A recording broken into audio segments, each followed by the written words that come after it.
অন্নপূর্ণা যোজনা নিয়ে 4টি বড় ঘোষণা হলো ক্যাবিনেটে। কি জানানো হলো? সরকার গঠনের পর প্রথম ক্যাবিনেট মিটিং করলেন মুখ্যমন্ত্রী শুভেন্দু অধিকারী। নিলেন বেশ কয়েকটি গুরুত্বপূর্ণ সিদ্ধান্ত। নির্বাচনের আগে বিজেপির দেওয়া প্রতিশ্রুতিগুলো এক এক করে বাস্তবে রূপান্তর করতে মরিয়া হয়ে উঠেছে বিজেপি সরকার।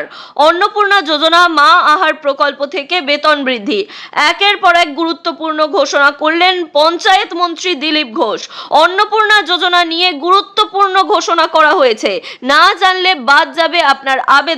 তাই অবশ্যই জেনে নিন কি সিদ্ধান্ত নেওয়া হলো।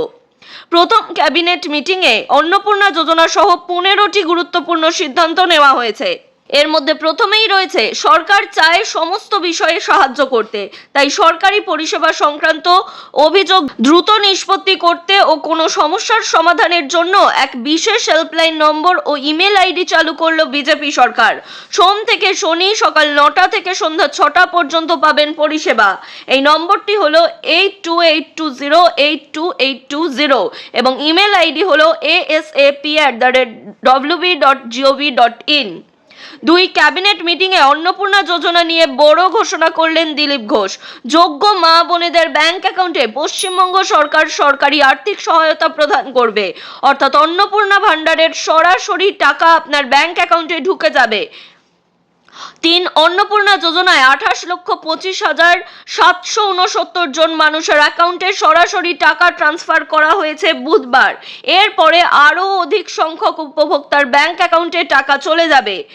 অন্নপূর্ণা ভান্ডার যারা আবেদন করতে চান তারা অনলাইন এবং অফলাইনে আবেদন করতে পারবেন। সুবিধা অনুযায়ী সকলেই দুটো পদ্ধতির যে কোনো একটিতে আবেদন করতে পারবেন। বর্তমানে অফলাইনের পাশাপাশি অনলাইন আবেদন পদ্ধতিও চালু হয়ে গেছে। সেটি যদি ধাপে ধাপে সঠিকভাবে জেনে নিতে চান তাহলে অবশ্যই আমাদের কমেন্ট করে জানান, তাহলে সেই নিয়ে একটি ভিডিও করে আপনাদের প্রত্যেকটি স্টেপ ভালোভাবে বুঝিয়ে তবে পূরণ করা দেখানো হবে। অন্নপূর্ণা ভান্ডারের ফর্ম পূরণের ক্ষেত্রে বিশেষ এক সুবিধার ঘোষণা করেছে সরকার। যারা বয়স্ক, অসুস্থ বা অক্ষম তাদের বাড়িতে গিয়েই ফর্ম পূরণে সাহায্য করবে কোনো প্রতিনিধি। এক্ষেত্রে সরকারের তরফ থেকে এই উদ্যোগ নেওয়া হবে। প্রতিশ্রুতি মতো মহিলাদের জন্য সরকারি বাসে বিনামূল্যে যাতায়াত শুরু করা হয়েছে। ইতিমধ্যেই এই যাত্রা শুরু হয়ে গিয়েছে এবং প্রচুর পরিমাণে মহিলা এই সুবিধা গ্রহণ করছেন। এক্ষেত্রে সরকারি বাসে উঠলে সম্পূর্ণ বিনামূল্যে টিকিট পাওয়া যাচ্ছে মহিলাদের জন্য। আয়ুষ্মান ভারত নিয়েও বড় ঘোষণা করা হয়েছে। স্বাস্থ্যসাথী থেকে আয়ুষ্মান ভারতে সংযুক্ত হতে হবে সকলকেই। এই কার্ডে বাংলার সমস্ত মানুষকে স্বাস্থ্য সুরক্ষার ব্যবস্থা দিচ্ছে সরকার। তৎকালীন তৃণমূল সরকারের আমলে ছিল মা ক্যান্টিন। প্রতিশ্রুতি মতো এই প্রকল্পকে বন্ধ না করে এটিকে আরও ঢেলে সাজানোর সিদ্ধান্ত নিয়েছে বিজেপি সরকার। মা ক্যান্টিন এখন মা আহার। এই প্রকল্পকে সম্প্রসারণ করে 390 থেকে বাড়িয়ে 500 কেন্দ্র করা হয়েছে রাজ্যে। এই সমস্ত কেন্দ্রে মিলবে 5 টাকায় মাছ ভাত। যারা নিকাশি নালা পরিষ্কার করেন এই সকল কর্মীদের জন্যও বড় ঘোষণা সরকারের। পরিষ্কারের সময় যদি দুর্ঘটনা ঘটে বা মৃত্যু হয় বা অক্ষম হয়ে যান তবে সরকারি আর্থিক সুবিধা পাওয়া যাবে। তপশিলি জাতি, উপজাতি ও অনগ্রসর শ্রেণীর জন্য বিশেষ ভাবনা সরকারের। এই শ্রেণীর উন্নয়নে কর্পোরেশনের পুনর্গঠন ও 354টি নতুন পদ অনুমোদনের প্রস্তাব দেওয়া হয়েছে। এদের জন্য নতুন করে রিজার্ভেশন এবং রিজার্ভেশনকে ঢেলে সাজানো হবে বিজেপি সরকারের আমলে। সীমান্তে বেড়া দিতে বিএসএফকে জমি হস্তান্তরের অনুমোদন দেওয়া হয়েছে যাতে তারা বেড়া দেওয়ার কাজ দ্রুত করতে পারে। সেবক রংপুর রেল প্রকল্পে সাহায্য করবে পশ্চিমবঙ্গ সরকার। পাশাপাশি উত্তরবঙ্গকে অর্থনৈতিক দিক থেকে উন্নয়ন ও যোগাযোগ ব্যবস্থাকে উন্নত করতে বিশেষ উদ্যোগ সরকারের। সরকারিভাবে রাজ্যবাসী পশ্চিমবঙ্গ দিবস পালন করবে 20শে জুন তারিখে। সারা বছর ডক্টর শ্যামাপ্রসাদ মুখোপাধ্যায়ের 125তম জন্মবার্ষিকী উদযাপনের প্রস্তাব দেওয়া হলো। 5ই জুলাইও রাজ্যব্যাপী উদযাপন করা হবে বলে জানানো হয়েছে।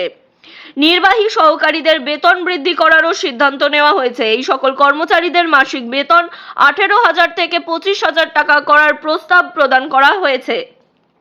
অন্নপূর্ণা ভান্ডারের টাকা দেওয়া নিয়ে শুভেন্দু এই দিন বলেন, অন্নপূর্ণা যোজনা এখানে আমরা নতুন করে ফর্ম দিয়ে নথিভুক্ত করার কাজ শুরু করেছি, কারণ আমরা এসআইআর পরবর্তী সময়ে দেখেছি ভোটার তালিকা থেকে যাদের নাম স্থায়ীভাবে বাদ গিয়েছে এমন লক্ষ লক্ষ মানুষ বিগত সরকারের লক্ষ্মীর ভান্ডার সহ কেন্দ্রের সব সামাজিক প্রকল্পের সুবিধা পাচ্ছিলেন। আমরা যারা সচেতন নাগরিক, আইনের অনুগত, তারা চাইবো না অভারতীয় অ্যাকাউন্টে সরকারের টাকা ঢুকুক।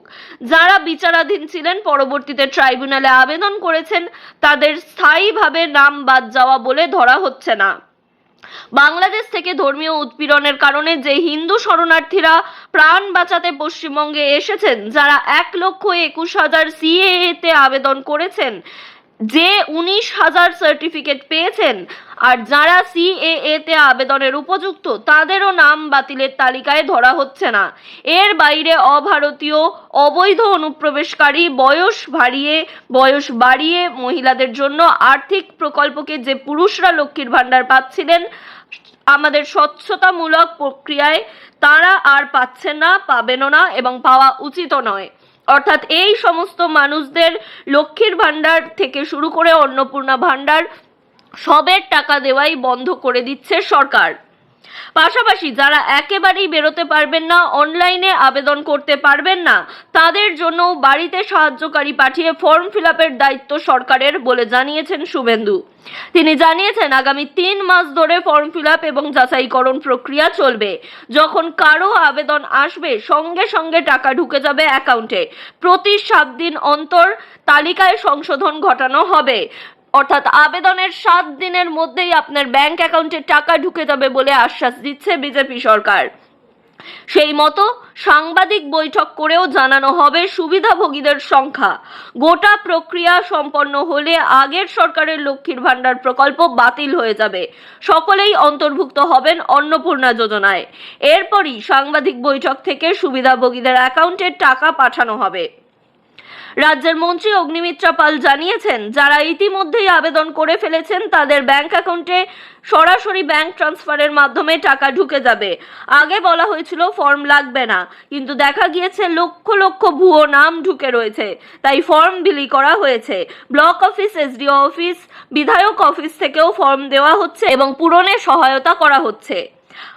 অনলাইনেও আজ থেকে ফর্ম পূরণ করা যাচ্ছে। সেক্ষেত্রে 5 থেকে 7 দিনের মধ্যেই টাকা ঢুকে যাবে ব্যাংক অ্যাকাউন্টে। যারা এতদিন টাকা পাননি তাদেরও আবেদন করতে বলেছেন অগ্নিমিত্রা। প্রতীকী পদক্ষেপ হিসেবে এদিন সাংবাদিক বৈঠকেই 5 জনের হাতে চেক তুলে দেওয়া হয়েছে। রিমোট কন্ট্রোলের মাধ্যমে টাকা ট্রান্সফার করা হয়েছে মহিলাদের অ্যাকাউন্টে। এই বিষয়ে আপনাদের আর কিছু জানার থাকলে অবশ্যই আমাদের কমেন্ট করে জানাতে পারেন। পাশাপাশি এই ভিডিও বিপুল পরিমাণে শেয়ার করুন, যাতে আপনার আশেপাশে থাকা লক্ষ্মীর ভান্ডার বা অন্নপূর্ণা ভান্ডারের সুবিধাভোগীরা এই সমস্ত পদক্ষেপ সম্পর্কে জেনে নিতে পারেন এবং আপডেটেড থাকতে পারেন।